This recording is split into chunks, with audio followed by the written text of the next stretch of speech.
గురూజీ 72 గంటల్లోనే ఫోన్లోని అద్భుతమైన జ్యోతిష్య పరిష్కారం చూపిస్తారు. నమ్మండి, నమ్మకపోండి, ఇది నిజం. శ్మశాన కాళి రుద్ర చౌడీదేవి ఆరాధకులు నంబర్ 1 వశీకరణ స్పెషలిస్ట్. గురూజీ మనిషి పుట్టుక నుండి చనిపోయే వరకు వచ్చే అన్ని క్లిష్టమైన సమస్యలకు పరిష్కారం ఇక్కడ లభిస్తుంది. విద్య, ఉద్యోగం, వ్యవహారం, స్త్రీ ప్రేమ, పెళ్లి, సంతానం, స్త్రీ పురుష వశీకరణం, భూవశం, భార్యాభర్తల కలహాలు, కోర్టు సమస్యలు, విడాకుల సమస్యలు, చేతబడి, అప్పుల బాధ, ఇంకా మీకు ఎలాంటి సమస్యలు ఉన్నా 72 గంటల్లోనే శాశ్వత పరిష్కారం చేయబడింది. శ్రీ మహాగణాధిపతయే నమః. ఐం మహాసరస్వత్యే నమః. శ్రీ లలితాంబికాదేవియే నమః. ద్వాదశ రాసుల వాళ్లకు ఈ మే నెలలో అత్యంత అద్భుతమైనటువంటి ఒక కీలకమైనటువంటి రోజు రాబోతూ ఉన్నది. ఎందుకంటే మీ జాతకాలలో శనైశ్వరుడి యొక్క ప్రభావము ఎలా ఉండబోతూ ఉన్నది, శని భగవానుడి యొక్క అనుగ్రహము ఎలా పొందాలి, ఎలా మేలు చేసుకుంటే మీ అందరికీ కూడా జాతకాల్లో ఉన్నతమైనటువంటి దిశకు వెళ్ళగలుగుతారు అనేటువంటి దానికి శనైశ్వరుడి యొక్క జన్మ తిథి, జన్మ రోజు అనేటువంటిది, అంటే పుట్టిన రోజు, అంటే సహజంగా జయంతి, శని జయంతి అనేటువంటిది ఒకటి ఉన్నది. ఎప్పుడు అంటే శాస్త్రములో ఏమి చెప్పింది అంటే వైశాఖ బహుళ అమావాస్య అనేటువంటిది చెప్పినది. శనివారము నాడు అమావాస్య రోజు పుట్టాడు అనేది తెలుస్తూ ఉన్నది. ఆ అమావాస్య నిజంగా శనివారము ఈ మే 15, 16వ తారీఖు కూడా ఉన్నది. 15వ తేదీ ఉదయాననే సూర్యుడు ఉదయించేటువంటి దానికంటే ముందే అమావాస్య వచ్చినది. తర్వాత కూడా 16వ తేదీ మధ్యాహ్నము దాకా కూడా ఉన్నది. మనకు శాస్త్రము ఏమి చెప్పింది, సూర్యుడు ఉదయించినప్పుడు ఏ తిథి అయితే ఉన్నదో అదే తిథే ఆ రోజంతా కూడా చెప్పుకోవాలి అని చెబుతూ ఉన్నది. అందుకని శని ఆదివారాలు చాలా అత్యంత కీలకముగా ఉండబోతూ ఉన్నాయి. నిజానికి శాస్త్ర ప్రకారము శనైశ్వరుడు శనివారము నాడే పుట్టాడు. మరి ఆదివారము కూడా కీలకమవుతూ ఉన్నది. ఆదివారం ఎందుకు కీలకమవుతున్నది? ఆదివారానికి సూర్యుడు ఆధిపత్యం. మరి శనైశ్వరుడు ఎవరు? సూర్య భగవానుడికి సౌజ్ఞాదేవికి, సౌజ్ఞాదేవి సూర్య భగవానుడితో వివాహము చేసుకొని కొంతకాలము కాపురము చేసి మరి యముడు యమున అనేటువంటి సంతానాన్ని పొంది తర్వాత సూర్య భగవానుడి యొక్క వేడికి ఆ సౌజ్ఞాదేవి ఆమె కాపురము చెయ్యలేక ఆ వేడికి సూర్య భగవానుడి దగ్గర, స్వామి మీ వెలుగు లోకానికంతటికీ కావలసినటువంటిదే, కానీ నేను మీ వేడికి తట్టుకోలేకపోతూ ఉన్నాను, మీ ధాటికి నాకు ఏమాత్రము నా శరీరము అందుకు సహకరించకుండా ఉంటూ ఉన్నది, మరి ఏమి నేను చెయ్యాలి అంటే మరి సూర్య భగవానుడు ఏం చేస్తాడు? ఆయన జన్మతః ఆయన వేడి అటువంటిది, ఆయన తీక్షణత అటువంటిది. అగ్నిగోళములాగా భగభగ మండుతూ ఉంటాడు సూర్య భగవానుడు. మరి అటువంటి ఆయన్ను ఆమె పరమేశ్వరుడి గురించి ఒక తపస్సు చేసి ఆ తపశ్శక్తితో ఆమె ఏమి చేసింది, తనలాంటి ఒక ఛాయను అంటే నీడను ఆమె సృష్టించి తనలాగే ఉండేట్టుగా చేసుకొని ఆమెను ఛాయాదేవిగా పెట్టి సూర్యభగవానుడి దగ్గరికి పంపించింది అని మనకు శాస్త్రము చెబుతూ ఉన్నది. ఆ ఛాయాదేవికి అలాగే ఉండేటువంటి దాని వలన సూర్యభగవానుడు ఈమె తన భార్య కాదు అని ఏమాత్రము అనుకోకుండా, కనుక్కోలేకుండా ఆమెతో కాపురము చేసి శనైశ్వరుణ్ణి కనడము జరిగినది. ఆమె ఛాయాదేవి. ఛాయ అంటే నీడ అనేటువంటిది అందరికీ తెలుసు. నీడ ఎప్పుడూ నల్లగానే ఉంటుంది. అందుకనే శనైశ్వరుడు నల్లగా ఉండటానికి గల కారణం అనేటువంటిది మనకు తెలుస్తూ ఉన్నది.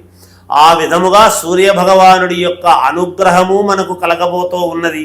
ఆదివారము ఉన్నది అమావాస్య, అలాగే శనివారము నాడు ఉన్నది. మరి ఎవరెవరి జాతకాలలో శనైశ్వరుడు ఎక్కడ ఉన్నాడు, ఏమిటి, ఏ రాశి వాళ్లకు ఎలా ఉన్నాడు, మరి ఏ లగ్నములో పుట్టినటువంటి వాళ్లకు శనైశ్వరుడి యొక్క బలం కలగాలి అంటే మరి శనైశ్వరుడు పుట్టినరోజు మనం ఏమి చేస్తే మనకు మేలు జరుగుతుంది. అలాగే సూర్య భగవానుడి వల్ల దేహపీడాకారకుడైనటువంటి శనైశ్వరుడి యొక్క తాపము తగ్గాలి అంటే సూర్య భగవానుడికి మనం ఏం చేసుకోవాలి? తండ్రికి ఆరోగ్యం భాస్కరాదిచ్చేత్తన్నాడు. మరి ఆరోగ్యాన్ని బాగా చూసుకోవటానికి మరి అనారోగ్యముతో ఉండేటువంటి వాళ్లకు మరి ఆదివారం రోజు కానీ శనివారం రోజు కానీ మనం ఏమి ప్రాయశ్చిత్తము చేసుకుంటే మన జీవితాలు మారబోతూ ఉన్నాయి.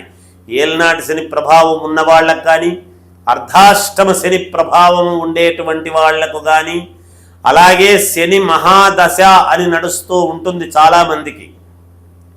శని మహాదశలో శనివారము నాడు మనము చేసుకునేటువంటి అమావాస్య శనివారము, ఈ చైత్రమాసం, ఈ వైశాఖ మాసము చేసుకుంటూ ఉండేటువంటి ఇదిలో మరి మనకు ఎటువంటి యోగము, మేలు, ఉన్నతమైనటువంటి స్థితిగతులు కలుగుతాయి అనేది ఇక్కడ తెలుస్తూ ఉన్నది. చాలామందికి మనకేమి తెలుసు అంటే శని భగవానుడి యొక్క ఇది జరుగుతూ ఉంది అంటే అబ్బా చాలా కష్టపెడుతున్నాడు అని తెలుస్తుంది మనకు. ఆ కష్టములోనే ఉన్నతత్వం అనేటువంటిది ఇస్తాడు భగవంతుడు. అలాంటిది శనీశ్వరుడి యొక్క అనుగ్రహము మనకు పరిపూర్ణముగా కలగాలి అంటే ఏ రాశి వాళ్ళు ఈ శని ఆదివారాలలో మనం ఏమి చేసుకుంటే మనకు మేలు జరుగుతుంది, ఏ రాశి వాళ్ళు ఎలా చేసుకుంటే మేలు జరుగుతుంది అనేటువంటిది 12 రాసుల వాళ్లకు ఏలినాటి శని ప్రభావం ఉన్నా లేదా సప్తమంలో శని ఉండినా ఎవరికైనా మామూలుగా వాళ్ళ వ్యక్తిగతమైనటువంటి జాతకములో అలా సప్తమ శని ఉన్నా, అష్టమ శని ఉండినా, అర్ధాష్టమ శని అనేటువంటిది ఉండినా, పంచమ శని అని ఉండినా, ఇలా ఎక్కడెక్కడ శని ఉండి ఇబ్బందులు పెడుతున్నాడా యోగదాయకముగా ఉండేటువంటి వాళ్లకు చేసుకోవాల్సిన పని లేదు. కానీ అయినా మనకు ఒక్కసారి శనైశ్వరుణ్ణి తలుచుకోవడంలో తప్పు లేదు కదా. అది కదా మనకు కావాల్సినటువంటిది. అనారోగ్యము ఉండేటువంటి వాళ్లకు ఏమి చేసుకుంటే శనైశ్వరుడు దేహపీడను పోగొట్టి మనకు పూర్ణ ఆరోగ్యము కలగడానికి తండ్రికి ఒక అనుకూలత చేస్తాడు. ఎక్కడైనా కొడుకు మాట తండ్రి వినటం అనేటువంటిది ఉంటుంది. తండ్రి మాట కొడుకు వినటం అనేటువంటిది అది ఒక రకం. కానీ ఇక్కడ శనైశ్వరుడి యొక్క ప్రభావము ఏముంటుంది అంటే తండ్రిని హస్తంగత్వము చేసుకోగలిగినటువంటి స్థాయి శనైశ్వరుడిది. కాబట్టి అక్కడ ఉన్నటువంటి స్థానాలు ఏవి చాలా కీలకముగా ఉంటాయి. అందరి జాతకాలు ఒకే రకముగా ఉండవు. రాసులు ఒకటే అయినంత మాత్రాన లగ్నాలు వేరై ఉంటాయి. ఎవరెవరు ఏ లగ్నములో పుట్టి ఆ లగ్నానికి శనైశ్వరుడు ఎక్కడున్నాడు, ఏ కోణాన్ని చూస్తూ ఉన్నాడు, ఏ గ్రహాలు శని ప్రభావము చేత క్షీణింపబడుతున్నాయి, ఏ గ్రహాలు ఉచ్చస్థితిలో ఉండబోతూ ఉన్నాయి అనేటువంటిది చాలా ప్రామాణికమవుతూ ఉన్నది. అటువంటి వాళ్ళు మీకు కావాల్సినటువంటి వాళ్ళ దగ్గర ఒక్కసారి చూపించుకొని ఈ అవకాశాన్ని, ఈ శనైశ్వరుడి యొక్క పుట్టుక ఏనాడైతే జరిగిందో ఆ శనివారం నాడు అమావాస్య వచ్చింది కాబట్టి ఆ రోజు మీరు కనుక పరిహారము చేసుకున్నారు అంటే మీ జాతకములో ఉండేటువంటి సకల దోషాలు హరించుకొని పోవటానికి చాలా మూలము, ప్రాముఖ్యత, ఉపయోగము, మీ జీవితము ఉన్నట్టుండి ఒక వెలుగు రావటము, అద్భుతమైనటువంటి యోగాన్ని అందుకోవటము ఇస్తే శనైశ్వరుడు ఆకాశానికి తీసుకువెళతాడు లేదా పాతాళ లోకానికి తొక్కేస్తాడు అని ఉన్నది. అందువలన ఈ శనైశ్వరుడి యొక్క అనుగ్రహము అందరూ పొందుదురుగాక.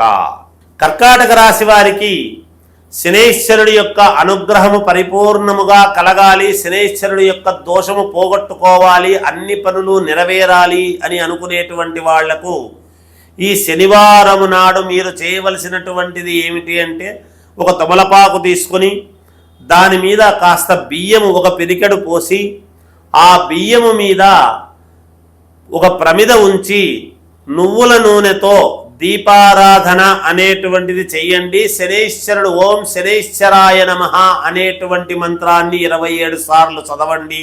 ఆ దీపారాధన చేసి అది పశ్చిమ ముఖముగా దీపారాధన చెయ్యండి. తప్పకుండా మీకు మేలు జరుగుతుంది.